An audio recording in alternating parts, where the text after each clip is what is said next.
Heç kimə güvənmə Allah'tan başqa. Həyat başdan başa tələdir o.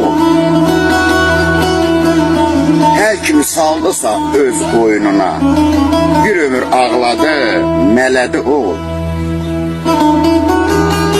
Boşla yoldaş olma, tutar söhbətə. Meyişmə axırı gələr qeybətə. Aldanma nə vara, nə də dövlətə. İnsan öz nəfsinə kölədir o.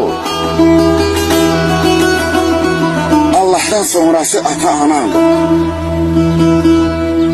Sana təmənnası candan yanandır. Hər kim ki onların əməyin dandı. Külü öz başına elədi oğul. Əmoğlu duası olsun sizlərə. Sağcan arzularam gündə 1000 kərə. Atanın əməyin vurmayın yerə. İnsan üçün ən əziz baladır oğul.